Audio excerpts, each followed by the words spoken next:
I bought the house I currently live in a few years ago. I was a first-time homeowner and was really excited about having a place to call my own. At the time, I was single, having recently separated from my boyfriend of 2 years. I was busy unpacking and settling in. I had a girlfriend over to help me unload my U-Haul full of boxes. We made a bit of an evening out of it. Pizza, unloading, and unpacking. My friends stayed for a few hours afterward just to hang out and gossip. When my friend Denise went to the kitchen to make some coffee, she came back and said she heard some noises from behind the walls and that it sounded like there were some pipe problems. I noted it down, and she left a little later. Since it was a Friday night, I stayed up pretty late on my laptop listening to horror stories, like this one, on YouTube. However, I was hearing some light thumping sounds from the other side of my bedroom wall. My house is a single story, so I knew the sounds had to be coming from the basement area. Then I remembered Denise's comments about the noises from inside the walls. I went to the basement door and opened it, and I actually had to take a moment because I was kind of scared. I walked down the stairs into the basement and flipped the light switch. One very dim yellow light switched on, barely lighting up the basement. The noises in the walls stopped, though. Either that, or the noises just weren't coming from the basement. I figured with no boxes down there yet, it was just basically a big empty space, and I could clearly see no one was down there. The only things in the entire basement were some old wooden furniture and a large mirror leaning on one of the walls. Stuff the previous owners had said they'd come back for, but never did.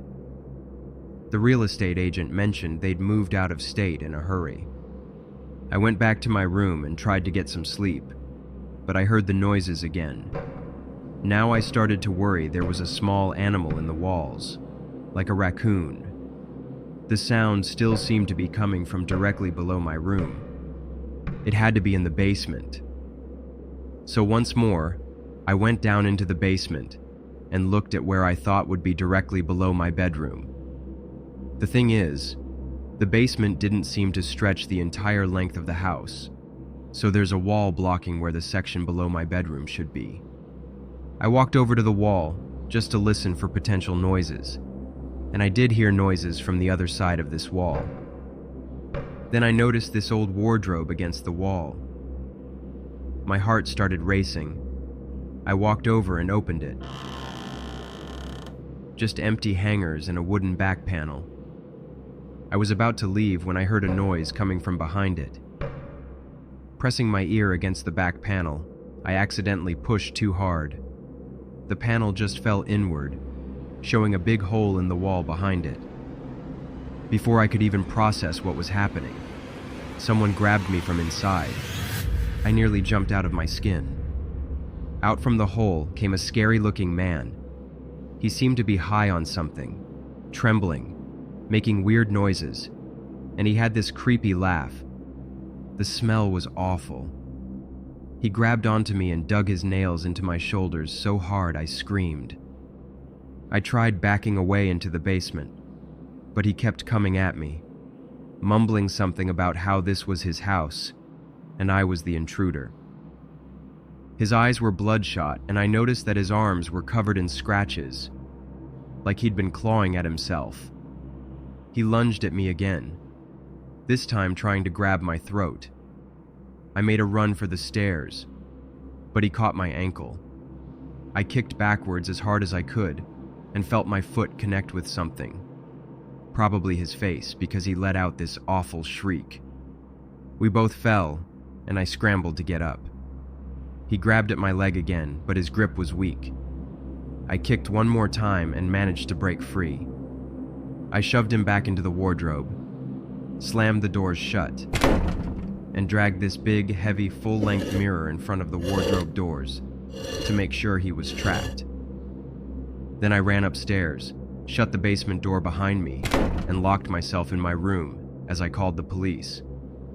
The cops showed up within 10 minutes. 2 cop cars pulled up, and a total of 4 police officers entered my house. 3 of them went into the basement, and I heard the struggle.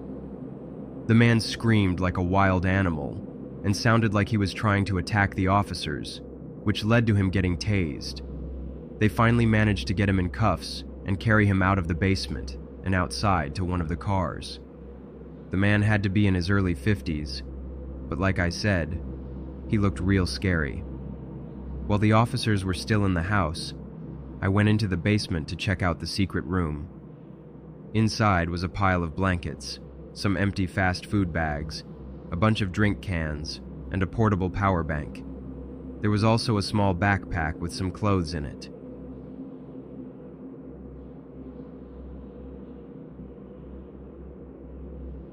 This happened several years ago when I moved into a new house.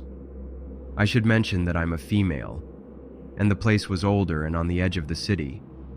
During that time, it was all I could afford.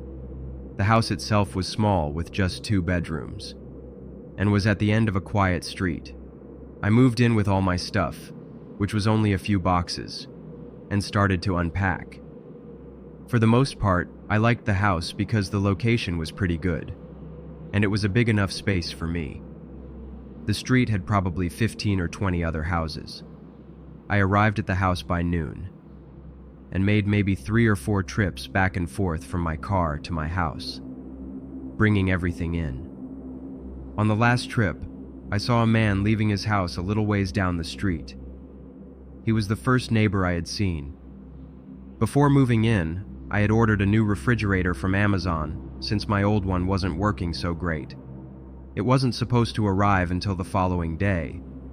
After finishing bringing things in, I started unpacking. It took the rest of the day, but by nighttime, I was done. I didn't have to work for the next couple of days, so I got some food and stayed up late relaxing and was enjoying my new place. I was up watching TV when I heard a knock on the front door. It was strange. It was almost midnight. I got up and walked to the door, looking through the peephole. It was the guy I had seen earlier, one of my neighbors. It seemed a little odd for someone to come to my door at this hour, but I decided to answer it, thinking he was possibly just wanting to welcome me to the neighborhood. The guy was pretty tall and well-built. When I opened the door, he said hi and introduced himself. He told me his name was Ben and that he lived down the street. The guy seemed kind of awkward, and the whole situation was strange, but I thought it was nice that he came to introduce himself. After I introduced myself back, we both stood there awkwardly for a few moments. Then he mentioned he had something important to tell me about a delivery. I listened as he explained that my new refrigerator had been delivered to his house by mistake earlier that morning. He said the delivery guys had already unloaded it when they realized they had the wrong address, but since it was so heavy and no one was moved in yet at my place, he told them that he'd let me know about the delivery once I arrived. I pulled out my phone to check my Amazon app. Sure enough, it showed delivered. I was tired, but also worried about such an expensive item sitting at a stranger's house. So when he suggested we move it now, I agreed. His house was a few doors down from mine, not far at all. When we got to his house, he opened the door and told me to go ahead inside. As we walked inside, Ben said he had them put the fridge in the spare room to keep it out of the way. I followed him into the room. The room had far less furniture than the rest of the house. Almost as soon as I walked in, before I could react, he grabbed my phone from my hand. Then he swung the door shut. My immediate reaction was to try to get out. But as I was about to try, I heard a click. When I tried opening it, the door was locked. I realized how stupid I had been. This guy already came across as creepy, and I'd walked alone into his house late at night. I asked, through the closed door, what he was doing, but he just said he didn't really know, that it was completely unplanned, and that when he saw me, he just knew he wanted to get to know me more. I looked around. The spare room was sparse, a mattress in the corner, a rug, a nightstand, and my fridge. I went to the window hoping to escape, but I noticed there were metal security bars bolted across it. Even if I could break the glass, there was no way I could fit through the bars. I yelled, asking for help, but being so late, and with houses spaced apart on the street, I doubted anyone would hear me. As time went by, I realized I had to think of some way to escape. The walls were solid, and without my phone, I felt trapped. I went to the wall facing the driveway and started pounding on it, hoping someone might be outside. After several minutes with no response, I hit it harder, damaging it, but only slightly. Then I rammed my elbow into the wall, breaking part of it. I yelled as loudly as I could and kept banging on the wall. A minute later, the door to the room opened. Ben stood there, yelling at me to stop. Then he started approaching me. I grabbed the nightstand. It was the only thing in the room that I could use to defend myself with. I held it up as he got closer. I shoved the nightstand at him, pushing him back just enough for me to run past him and out of the spare room. I ran for the front door and barely made it before he grabbed me. I got the front door open, but Ben struggled to try and keep me inside. Thankfully, a car was pulling into the driveway next door, and its headlights lit up the front of the house. I screamed out as loudly as I possibly could. When the neighbors got out of their car, Ben shoved me out onto the porch, slamming the door shut and locking it behind me. The neighbors rushed over and helped me. I explained what had just happened while they called the police. By the time the police arrived, Ben had barricaded himself inside the house and refused to come out. The police surrounded his house and tried talking to him for hours, but he wouldn't respond. Finally, they had to break in. They found him hiding in the attic and arrested him. I'm lucky I got away, and I'm especially grateful the neighbors came home when they did. All this over a damn fridge being delivered to the wrong house. Yes, I eventually got the fridge with help from the responding officers.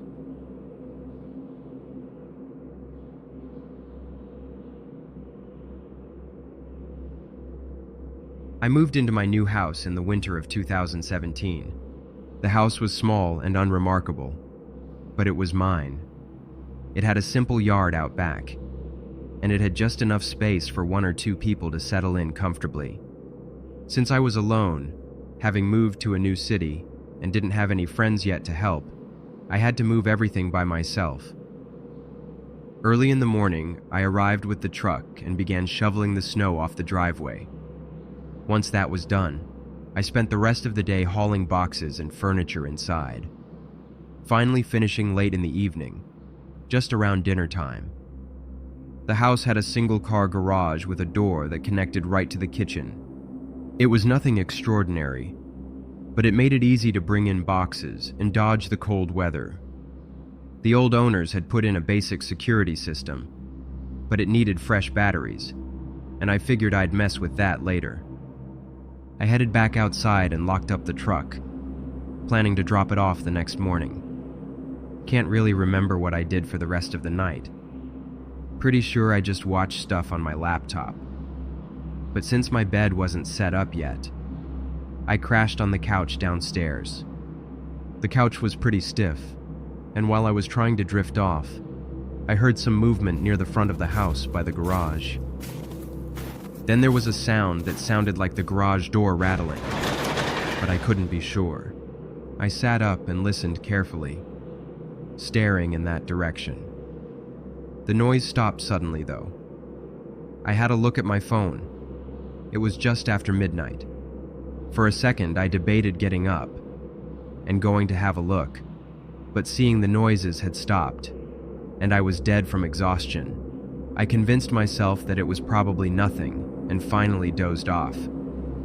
In the morning, I found the door from the garage to the kitchen open. I knew for sure I'd locked that thing before going to sleep. The garage door was open too, which was weird since I remembered shutting it.